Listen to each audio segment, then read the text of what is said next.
News when you want it with Bloomberg News Now. I'm Denise Pellegrini. Explosions in Tehran today, and Israel's defense forces saying it has struck Iran's defense ministry headquarters and also nuclear project headquarters, with multiple jets striking Tehran's nuclear project infrastructure.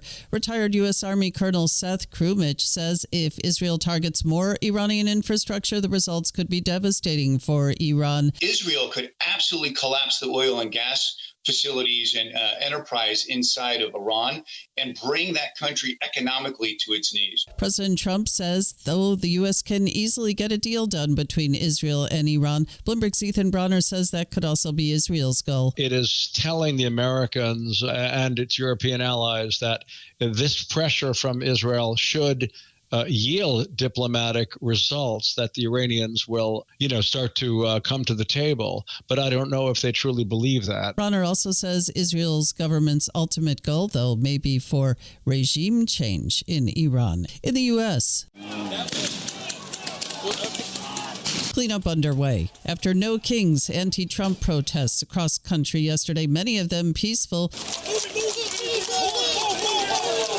But mounted police are clearing streets in downtown Los Angeles this morning after police used tear gas and crowd control munitions to clear out protesters there. 700 Marines in California have been ordered to assist in Los Angeles.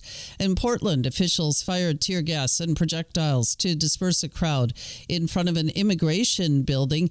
In Washington, President Trump swearing in 250 new recruits during ceremonies marking the 250th anniversary of the U.S. military. Thank you to the greatest, fiercest, and bravest fighting force ever to stride the face of this earth, the United States Army. Thank you very much. Manhunt in Minnesota. Authorities searching for a gunman who shot and killed former Minnesota State Rep Melissa Hortman and her husband, and also shot Senator John Hoffman and his wife, who survived the attack. Police say they found a list of targets in the suspect's car and that he impersonated a police officer. Minnesota Senator Amy Klobuchar. This act of political violence, that this evil madman would take away this wonderful person and her husband, leaving her two children without parents, is, you hear about political violence, you hear about what happens out there, but until you meet someone like her and her colleague who's hanging on to his life, Senator Hoffman, also a very good friend of mine, you don't really know what it means. Minnesota Senator Amy Klobuchar. In Texas, officials closed the Capitol grounds and said they were investigating threats toward lawmakers there.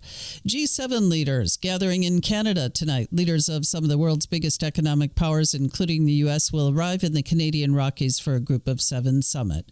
Mideast stocks tumbling today. U.S. stocks fell sharply Friday. Crude oil futures will be very closely watched today after they skyrocketed 7% for NYMEX crude on Friday amid the fighting in the Middle East and Persian Gulf. Rising crude can, of course, be inflationary. Joanne Su, Director of Surveys of Consumers at the University of Michigan, says consumers are feeling better, but even so, they still have a lot to be worried about. Well, there's a lot going on in the world right now, and in terms of how consumers react to global events in the Middle East, where we can wait until the final reading for June.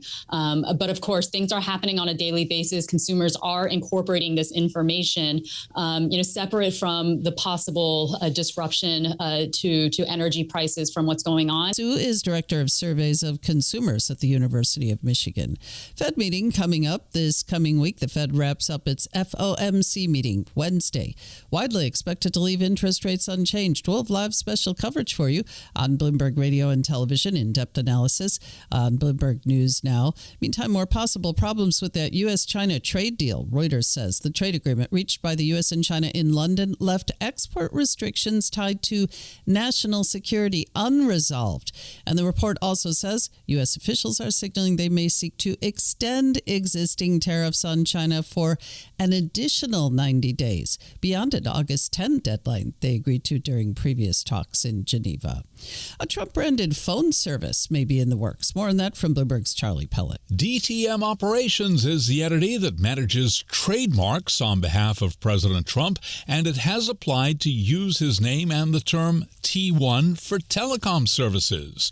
The requests cover mobile phones, cases, battery chargers, and wireless telephone services, as well as potentially retail stores. Now, according to a public database, the applications were made with the U.S. Patent and Trademark Office. The filing suggests plans for a service that could compete with Verizon, AT&T, and T-Mobile.